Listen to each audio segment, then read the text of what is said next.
Sahabat Pijar TV, terima kasih sudah klik video YouTube ini. Kiranya kebenaran firman yang saudara dapatkan menerangi kehidupan saudara. Dan untuk mudah menyaksikan video-video lainnya dan mendapatkan update dengan cepat, gimana caranya? Klik subscribe-nya. Jangan lupa berkat Tuhan jangan disimpan sendiri. Klik tombol share di bawah dan dibagikan video ini ke banyak orang sebanyak-banyaknya yang saudara kenal. Salam terang bagi Indonesia.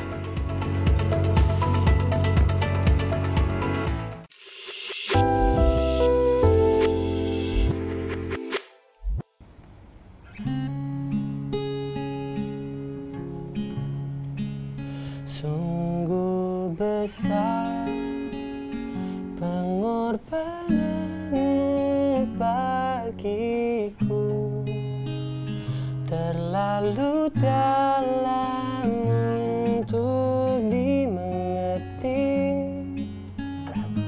Sungguh besar, sungguh indah yang kau pikirkan tentangku, tak terselami bagiku. Sungguh indah.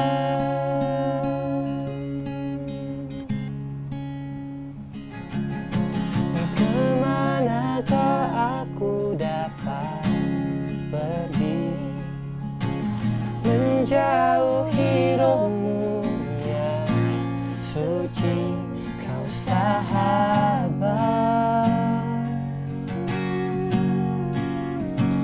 dan kau dekat.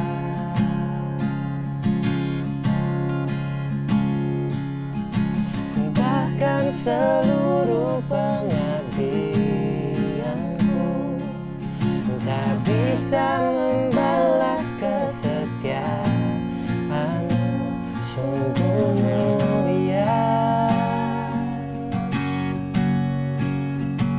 dan berharga. Sungguh besar pengorbananmu bagiku, terlalu dalam untuk dimengerti. Sungguh besar, sungguh indah yang kau pikirkan tentangku, tak terselami bagiku. Sungguh indah, sebab kau besar. Sungguh besar pengorbananmu bagiku, terlalu dalam untuk dimengerti. Sungguh besar, sungguh indah yang kau pikirkan tentangku, tak terselami bagiku. Sungguh indah, sungguh indah, sungguh indah. Wah, bentar ya. Wah, Ada temen aku nih nelfon. ya.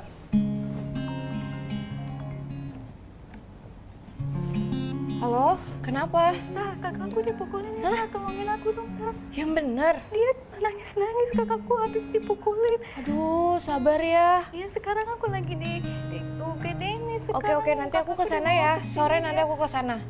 Oke, aku tunggu ya, Sa. Oke. Cepet ya, Kak. Yo.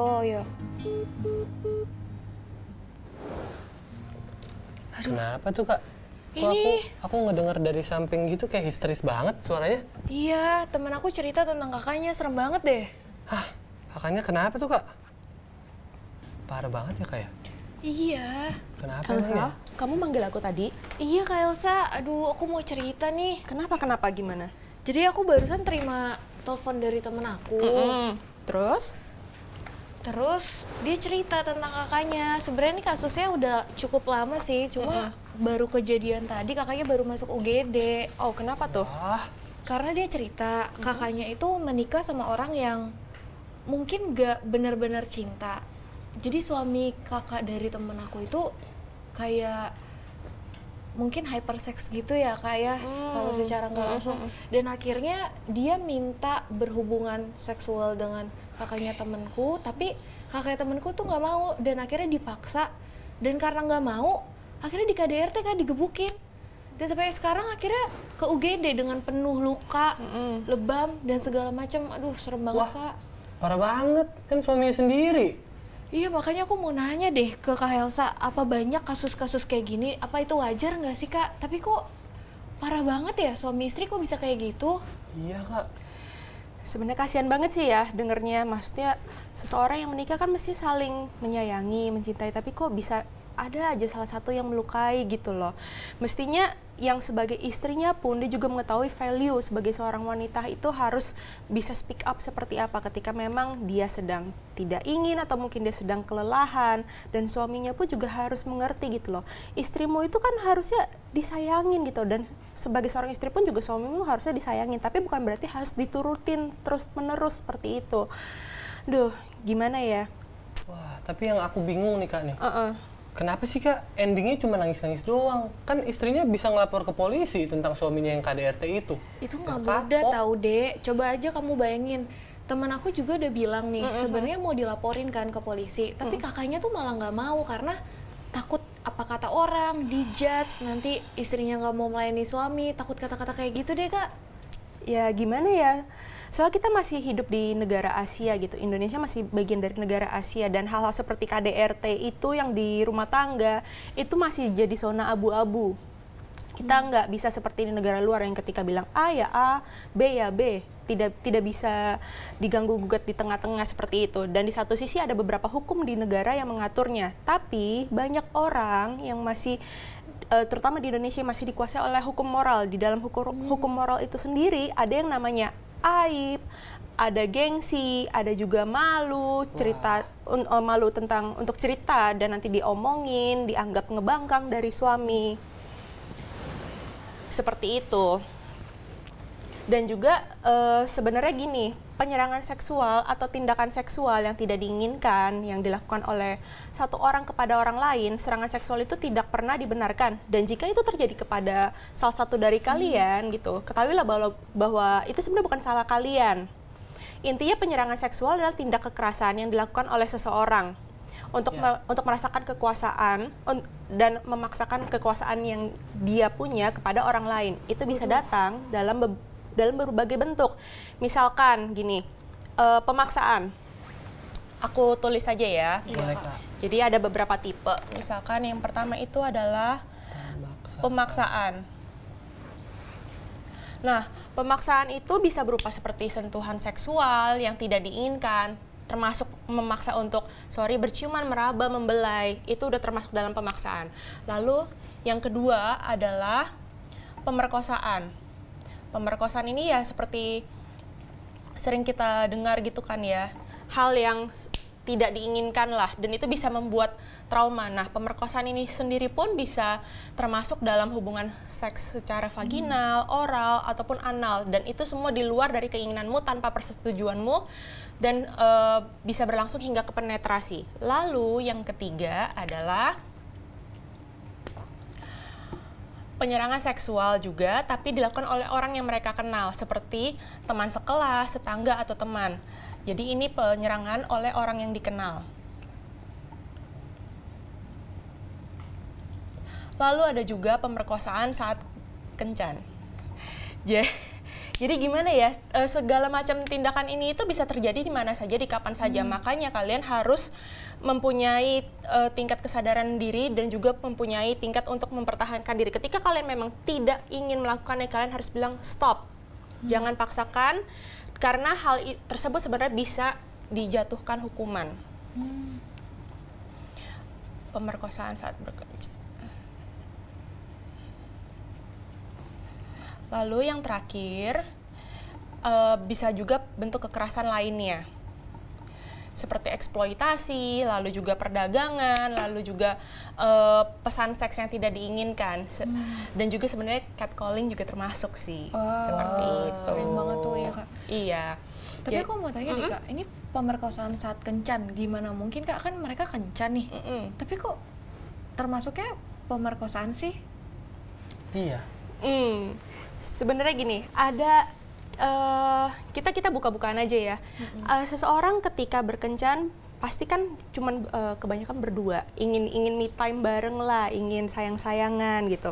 Nah, tapi di satu sisi ada seseorang yang tidak tahan dengan hawa nafsunya. Itu bisa baik dari perempuan ataupun dari laki-laki. Tergantung dari hasratnya dia seperti apa, setinggi apa. Nah, kalau misalkan mereka memang selama pacaran mempunyai value yang kuat, oke, kita menjaga kekudusan nih ya, sampai nanti kalau misalkan kita jadi nih, sudah menikah, ya udah mereka bisa lanjut dan tetap sakral sampai akhirnya menikah dan mereka baru mencobanya. Tapi ada beberapa yang tidak kuat.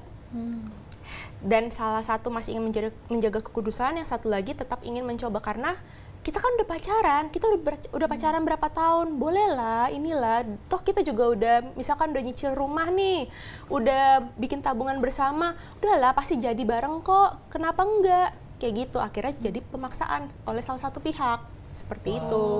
Jadi kalau yang termasuk pemerkosaan saat kencan itu yang dipaksa gitu ya Kak? Ya. Kalau misalnya mereka melakukan itu tanpa paksaan sama sekali, itu bukan termasuk pemerkosaan dong Kak? Gini, kalau misalkan memang yang satu meminta lalu satu yang memberikan, tapi apakah yang memberikan ini dia concern dengan akibat-akibat yang lainnya? Kalau misalkan ketika dia memberikan, kan aktivitas seksual itu ada beberapa tipe, ada yang oral lah, ada yang vaginal lah, terus ada beberapa tipe lainnya. Kalau misalkan dia memang hanya ingin memberikan oral, tapi ternyata jadinya ada yang di vaginal, itu juga termasuk pelecehan. Tapi kalau kasusnya kayak temennya kakaknya Kak Elsa itu Kak, kan udah bersuami istri. Emang ada bisa pemerkosaan terjadi di dalam satu hubungan? Kan konteksnya istrinya tidak menginginkan kan, mungkin aja ada alasan lagi capek kayak, atau mungkin lagi haid lah, atau mereka kelelahan atau kayak gimana, iya kan? Tapi kan udah sah Kak.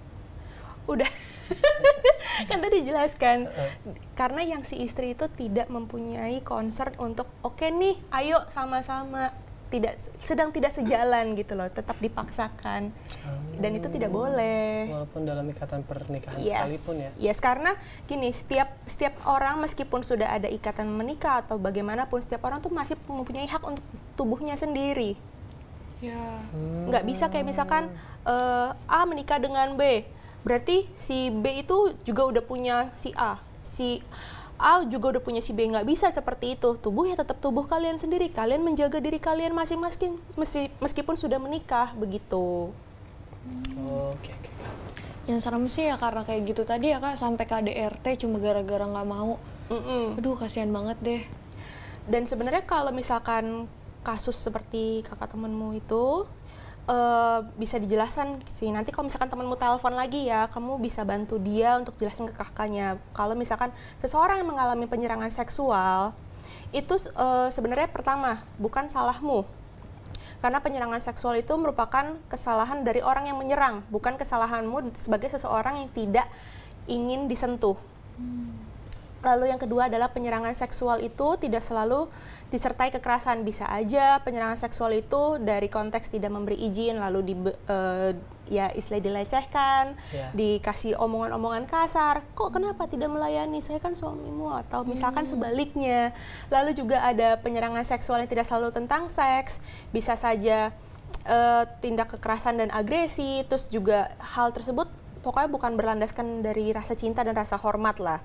Terus yang terakhir pokoknya tolong kasih tahu temenmu kakaknya sedang butuh dukungan, bantu dia. Dan kalau misalkan kakaknya ingin butuh dukungan dari kita pun juga harus memberikan dukungan, membantu dia. Karena biasanya seperti misalkan sudah mendapatkan kekerasan seksual, itu biasanya mentalnya suka terganggu. Entah dia langsung berasa kotor lah, ingin membersihkan diri terus-menerus lah. Oh, ada kayak gitu ya, Kak?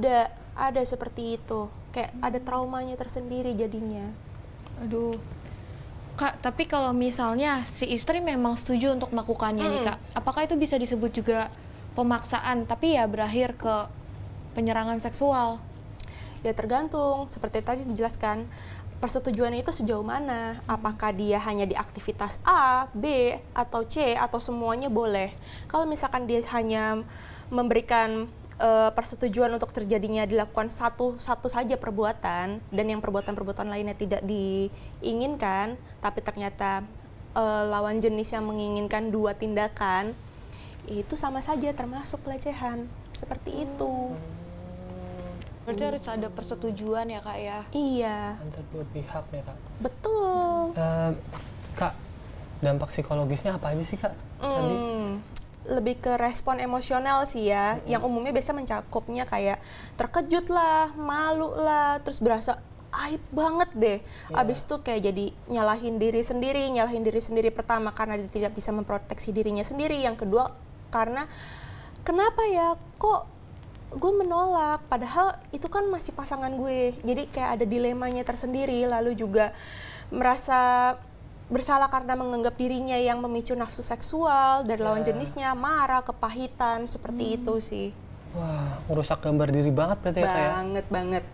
Bahkan yang ya ciri-ciri fisiknya seperti tadi ada jelasin kayak merasa kotor, terus perlu mandi berulang kali lah, ada kecemasan, panik, terus mungkin bisa ke depresi, terus bisa mungkin beralih lagi kayak ke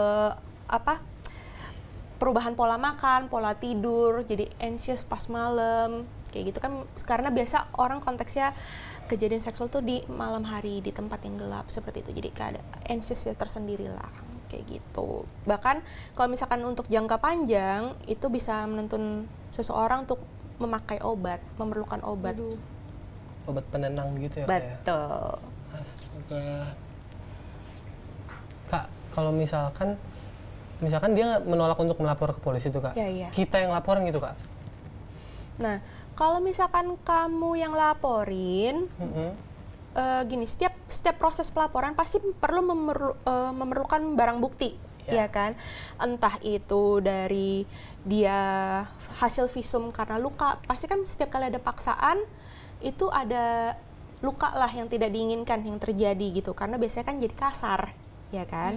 Nah, salah satunya hal itu yang diperlukan. Lalu juga saksi ketika proses kejadian terjadi. Nah, hal-hal itu harus kamu sebagai pelapor sudah mempunyainya. Karena kalau misalkan kamu cuma lapor doang ya jatuh jadi kayak ini ada gosip nih gue sebarin, istilahnya kayak gitu, kurang kuat lah. Kayak gitu. Jadi kamu mesti bekerja sama dengan adik dari temanmu itu untuk bisa nggak mintain barang bukti dari kakak kamu, kita bantu deh, kita support deh. Karena kalau misalkan kamu cuma melaporkan aja tapi tidak ada barang, ya gimana ya, orang juga bingung kali mau mulainya dari mana. Seperti itu. Masa main tuduh doang, kamu ya, nggak mungkin dong. Benar-benar. Kak, by the way, kakak tahu nggak sih tentang fenomena yang lagi rame sekarang di Twitter, di TikTok, itu ada banyak cewek-cewek yang sengaja nih, Kak, update terus itu tentang baju dinas malam. Oh my god, ya kan? Itu tuh berarti dia sengaja nggak sih, Kak, untuk merendahkan dirinya sebagai objek seks, mungkin dari pasangannya, dari suaminya, atau bahkan mungkin dari orang yang belum menikah? Sebenarnya ya lucu sih, itu kenapa dinamain sebagai baju dinas, padahal bajunya itu kagak ada tingkat keamanannya sama sekali kan. Apalagi ada beberapa namain baju dinas malam, baju dinas anti pelakor, seperti itu. Tapi kalau misalkan kamu bisa lihat nih ya, penamaan-penamaan itu sendiri dan juga cara orang-orang yang bikin konten dengan pakaian itu ada tingkat insecurity tersendiri, di mana si wanita, iyalah baju dinas itu wanita, ya gitu kan, ya si wanita mempunyai rasa takut kalau suaminya akan meninggalkannya apabila dia tidak melayani suaminya. Jadi mungkin ada beberapa pemikiran di sini kalau tugas seorang istri adalah melayani dan mengurus rumah. Kebanyakan seperti itu, tapi tidak semuanya. Ya. Nah, biasanya kan si suami sudah konteksnya si suami sudah bekerja lah, udah dari pagi terus pulang sore ke malam, udah capek dan dia butuh hiburan. Nah, si istrinya ini menyuguhkan hiburan. Hiburannya ya ini dengan baju dinas ini. Dan di sini sebenarnya kalian masih lihat biasanya si suami itu tidak melihat kalau istrinya juga sudah bekerja, misalkan kalau mereka sudah punya anak ya, sudah menjaga anaknya dari dari pagi sampai siang sore gitu, sudah mengurus-ngurus segala macam dan tidak menanyakan kamu capek nggak atau apa. Tapi si suami malah meminta, ayo layanin gue udah capek nih kerja seharian gitu. Makanya keluarlah konteks baju dinas ini. Dan sebenarnya ini jadi agak menurunkan standar wanita tuh seharusnya dihormatin ya, bukan cuman jadi kerja ngelayanin gitu doang gitu loh. Kerja dalam konteks melayani terus gitu, ngurus anak, ngurus suami. Kapan si istrinya bisa berdandan atau misalkan bisa juga untuk memperhatikan dirinya sendiri, untuk me time-nya sendiri. Nah, makanya terkadang jadinya ada cekcok dalam rumah tangga karena salah satu tuh tenaga lebih terkuras dibanding yang lainnya. Tapi kan seseorang yang bukan merasa bersalah sih ya, seseorang kalau udah di rumah tangga udah saling capek pasti makin lebih sering menunjukkan gue yang lebih capek dibanding lu gitu loh. Nah, akhirnya terkadang ada tindak kekerasan seperti itu. Tapi Kak, dari kasus yang tadi bisa kebalikannya nggak Kak? Perempuan yang menjadikan laki-laki objek seksualnya. Jadi kayak perempuan yang memaksa laki-laki gitu. Bisa aja, karena sebenarnya gini, konteks hasrat seksual itu nggak cuman mayoritas dari laki-laki ya, bisa aku nggak bilang mayoritas, bisa juga dari perempuan.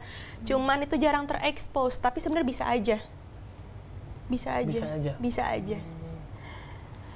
Dan kadang kan ada juga yang misalkan jadi dominan, jadi submisif, itu tinggal tergantung aja dia kecenderungannya lebih kemana. Jadi bikin kecenderungan perempuan itu nggak tunduk sama suami ya, malah dia yang jadi di atas gitu. Bukan begitu. Lebih tepatnya dia yang punya sex drive lebih tinggi. Bukan berarti dia yang di atas. Nggak, bisa aja dia juga cuman ngurus rumah segala macam, atau misalkan dia hanya arisan atau kayak gimana. Tapi dia punya kecenderungan ketika sudah waktunya untuk berduaan, dia yang dominan.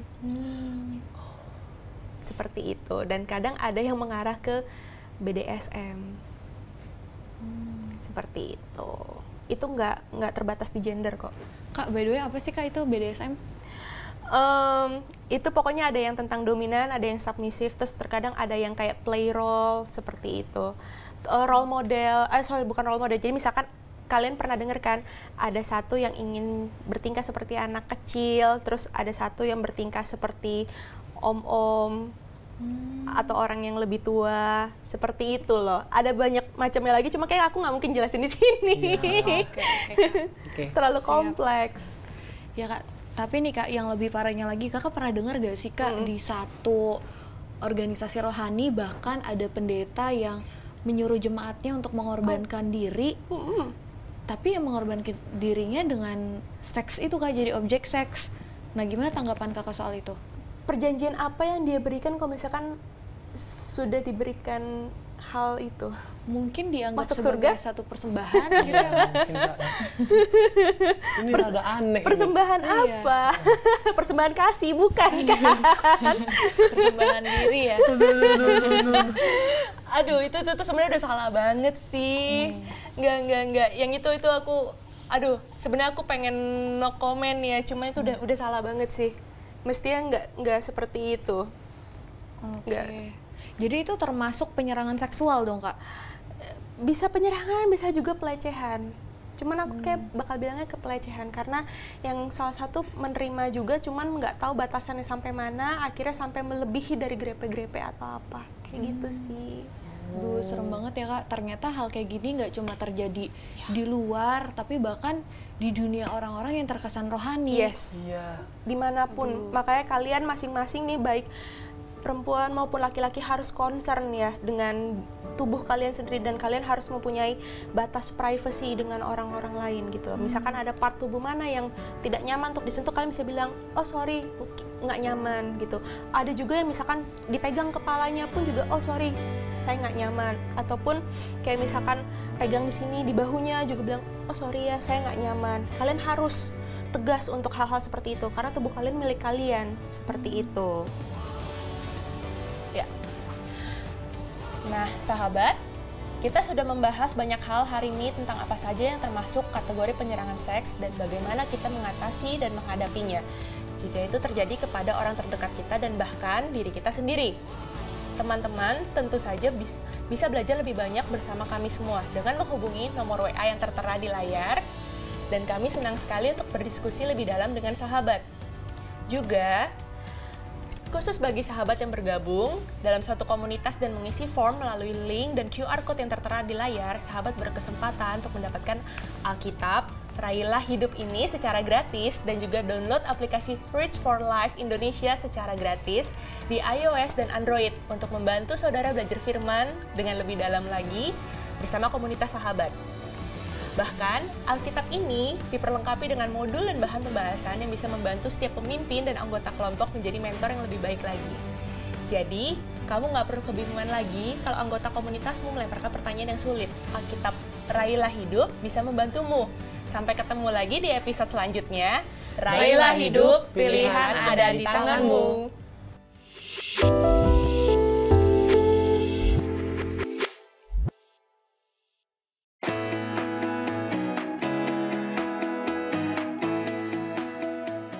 Sahabat Pijar TV, terima kasih sudah menjadi pemirsa setiap program-program Pijar TV. Kami sungguh rindu agar saudara bukan saja diberkati dengan menyaksikan program-program ini, tetapi juga dapat berinteraksi dengan kami untuk berdiskusi dan bahkan didoakan melalui WhatsApp dan telepon yang tertera di layar kaca ini.